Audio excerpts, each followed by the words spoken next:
Hello, everyone. Okay, we're going to start lesson two.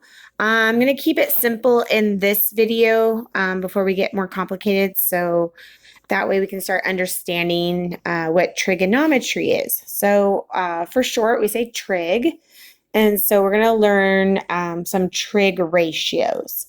So what's important to know first, and we kind of talked about this in special rights, is across from the 90-degree angle, right? So if I'm walking across then this is my hypotenuse, right?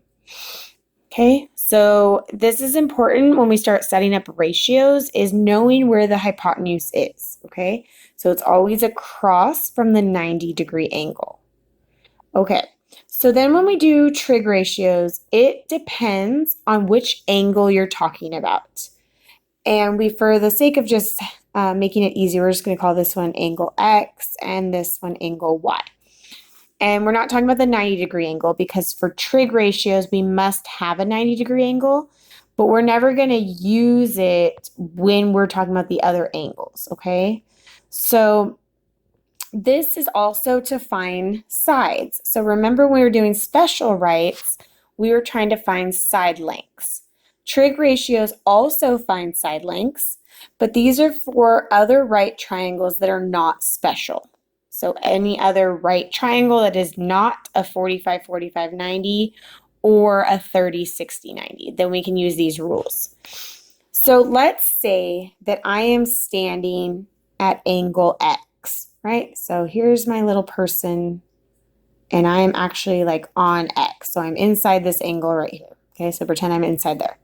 So I'm standing at X. I am looking at angle X, and that's going to help me find a relationship of sides to help me set up my ratios. So if I am at angle X, then this little person, when he walks across, right, then this side is opposite from where I'm standing, which means this is my opposite side. Okay? So we have the hypotenuse. The hypotenuse is always across from the 90-degree angle. The opposite side is always across from the angle that you are using. So I joked and said we're standing there, but it's kind of a fun way to do it. So if this little guy is standing here across, if I walk across, that's the opposite side from where the angle I'm talking about. So again, if we're talking about angle X, the last side that's here is the one that's next to me, and it's next to me. The hypotenuse is also next to me, but that one's already been labeled. So the other side that's next to me, we use the math term adjacent. So adjacent also means next to. So again, we have hypotenuse, we have opposite, and we have adjacent. And it all talks about which angle we're at. So if we are at the same triangle, and this is X and this is Y, okay, so we have the same exact triangle. Again, across from the 90-degree angle is my hypotenuse. But what if this time I'm standing at angle Y? So now in respect to angle Y, what is across from me? Well, now if I walk across, right, then this is my opposite side. Okay, and then what's left is what's next to me besides the hypotenuse, but the one unlabeled next to me is the adjacent. So it really depends on what angle you're talking about because it's going to change the ratio. So it's important to know, am I talking about angle X or am I talking about angle Y? Because it will change the ratio. So for the sake of setting up the ratios, we're going to start with the original one that we were with. Sorry, let me erase real quick. And so we're going to set up some ratios. So ratios are going to use different trig functions so that we can set up a way to find the sides. So if I am talking about X, okay, X is the angle right? It's the angle I'm standing at. And so that angle is going to always be here, and that's what we're talking about, okay? And so my trig ratio now depends on what I have. In this sense, we have no information yet. We're just looking at the ratios. And so I'm going to tell you that sine, and yes, we abbreviate it without the E because in the calculator, if you turn your phone around, sideways, this will also be on those calculators, so no worries. But sine is abbreviated. We go down to 3 letters, but it is sine of x, and x is an angle, okay? And it's usually given, and we'll learn later if it's not given how to do that, but this is usually given, okay, when we're trying to find it. So the angle is given, so sine of x, and it'd be an actual angle. So here I'm at angle x. Sine's ratio, the ratio for the calculator is opposite over hypotenuse. Okay? So when we actually set up a problem in the next video, it's important to know the opposite side and the hypotenuse are going to be in the ratio when we use the sine function. Okay? Now you're saying, okay, well, what if I didn't have the opposite? Or if I didn't have the hypotenuse? Well, then there's other ways we can do it. So the next one is called cosine. So cosine, we abbreviate with 3 letters. And let's say we're still talking about standing at angle x.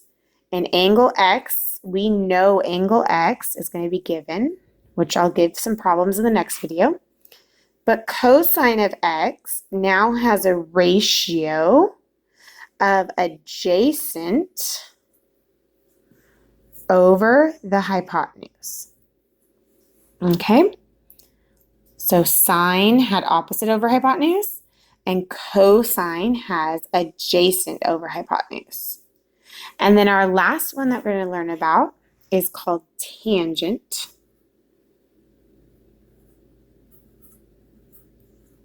Okay, and we shorten that to tan. I'm going to put it up here so we can see it better. So tan of angle x, again, angle x is given. And tangent is opposite over adjacent. Okay? So tangent is opposite over adjacent. Now, again, you're going to need to know 2 out of the 3 things. So we're going to need to know an angle, an opposite side, or an adjacent side. You need to know 2 out of the 3 in order to solve it. So if you're given x and you're given the opposite and you want to find the adjacent, I would use this ratio. Okay? In sine, if I was given the angle and I was given the hypotenuse and they're asking me to find the opposite, I would want to use sine. So last one is cosine. If I'm given x and I'm given the hypotenuse and I'm asked to solve for the adjacent, it makes sense to use cosine.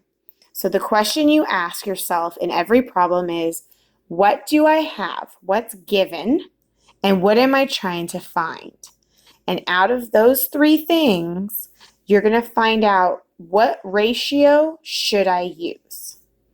Now, what's kind of fun is we have an abbreviation and we call it Sohcahtoa. Sohcahtoa.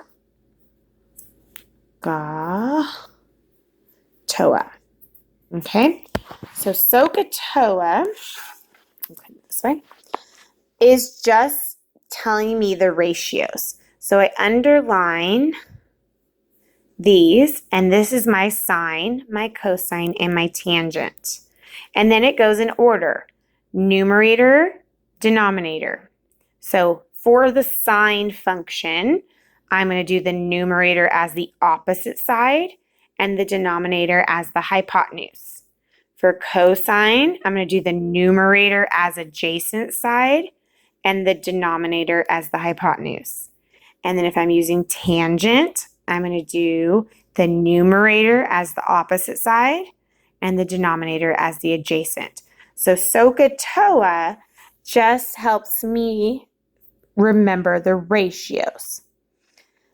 After you're done watching this video, I want you at the bottom of lesson 2 in a private note, I want you to come up with a funny saying using the letters in order. So for Sohcahtoa. So for example, we could joke and we could say that each of these letters stands for something in a sentence, right? And so the funny one that I know is some old hippie came a hoppin' through our apartment. And so that's just one that I was taught a long time ago by a professor. So I want you to make up your own. And in the video, this is an assignment so that I know that you watched the video. So I want you to make up your own funny little sentence using Sohcahtoa. Bye.